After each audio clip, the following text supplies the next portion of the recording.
mon fils Germain était en train de mourir à l'hôpital d'un cancer et je reçois le coup de téléphone d'un prêtre orthodoxe, j'étais moi-même prêtre à l'époque, qui me dit « Je suis bien content que ton fils soit malade, comme ça on est débarrassé de toi ».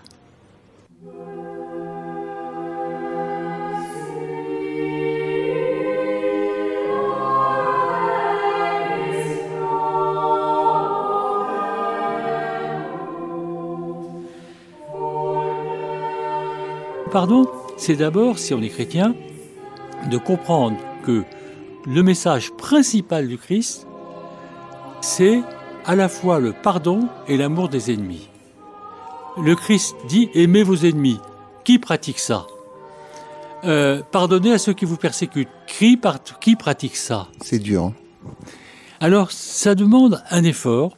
C'est pas quelque chose de simple, mais ça demande un effort. Et là, il faut arriver à peut-être rentrer dans nos situations personnelles. Nous sommes confrontés tout au long de notre vie au pardon. C'est-à-dire à la possibilité de pardonner ou de ne pas pardonner. Qu'est-ce qu'on perd en ne pardonnant pas ? On perd la paix intérieure. On a en soi la rage, la rancœur, des choses qui sont loin. Aujourd'hui, on en fait des vertus politiques, on en fait des vertus sociales, de cette rage, de cette rancœur, de cette désignation de l'ennemi, de cette haine de l'autre, mais ça ne construit rien, ça détruit. Bien entendu qu'il faut d'abord rentrer dans la pratique du pardon auprès de la personne qui est la plus proche de nous, les gens qui sont proches de nous, parce que pardonner à quelqu'un de lointain, ça peut se faire, c'est pas forcément si facile que ça, mais ce qui nous est toujours présenté, c'est notre voisin, notre proche, quelqu'un même de notre famille. Et pardonner, ça ne veut pas dire accepter le mal qui nous est fait. Ça veut dire simplement espérer dans la transformation de l'autre pour lui-même. Et en faisant ça, on y gagne la paix. Je vais vous donner un exemple.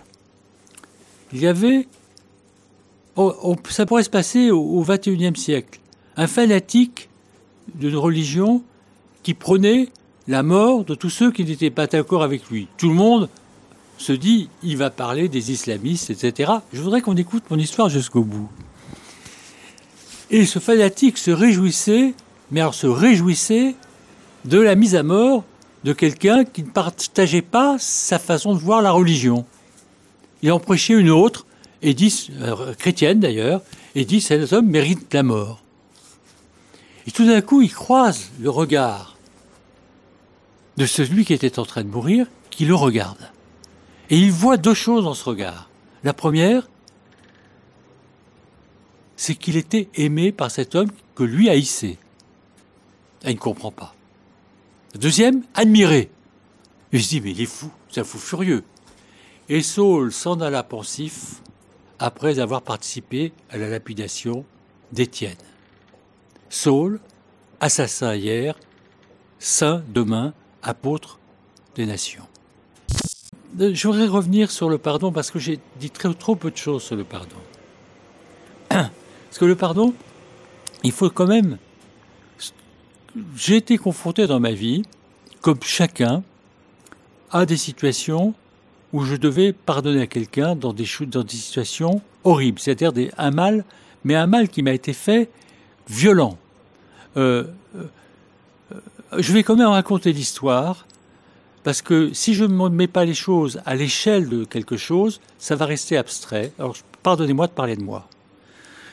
J'ai 77 ans, et à l'époque, c'était en 1986, mon fils Germain était en train de mourir à l'hôpital d'un cancer, et je reçois le coup de téléphone d'un prêtre orthodoxe, j'étais moi-même prêtre à l'époque, qui me dit « Je suis bien content que ton fils soit malade, comme ça on est débarrassé de toi ». Et c'est vrai ce que je raconte, je n'invente pas.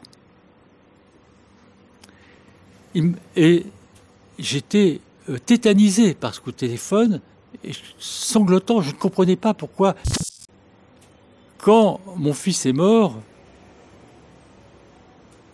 il pleurait à l'enterrement, il était là, etc. on partageait la même paroisse, donc il était inévitablement là. Et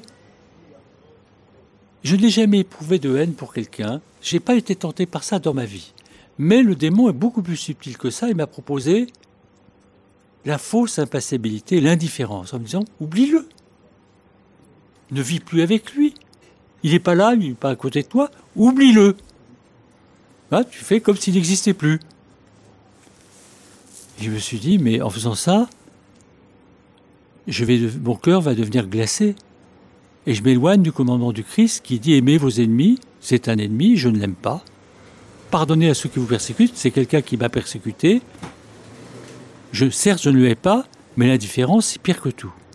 Fus-tu froid ou chaud, je vomis les tièdes. » J'ai dit « Seigneur, aucune de mes prières n'est valable si tu ne me donnes pas cette grâce du pardon que tu as acquise toi-même sur la croix. C'est par ta croix que je peux pardonner à l'autre. Sans ta croix, je ne peux pas pardonner. Tu as pardonné sur la croix, tu es la source du pardon. » Et pendant 3 ans, j'ai dit au Seigneur, aucune de mes prières n'est valable si je n'arrive pas à pardonner à cet homme. Et pendant 3 ans, j'ai lutté, j'ai prié, et jamais je ne pouvais prier, ni pour moi, ni pour les autres, sans commencer à prier en disant, ma prière ne vaut rien puisque je ne suis pas capable de pardonner, et donne-moi cette capacité. Je n'ai pas cherché à moi-même, en moi-même, dans des forces qui seraient en moi, à pardonner. Mon cœur était vide. J'ai cherché en Dieu, qui est la source du pardon, dans le Dieu incarné, dans le Dieu fait homme, dans celui qui meurt en disant « pardonne-leur car ils ne savent pas ce qu'ils font », le pardon. Et un jour, miraculeusement, le pardon est venu, et je ne pouvais pas dire « je pardonne », je dis « en moi, il y a eu la source du pardon », et j'ai fait circuler ce pardon que j'ai reçu à l'autre et à tous les autres.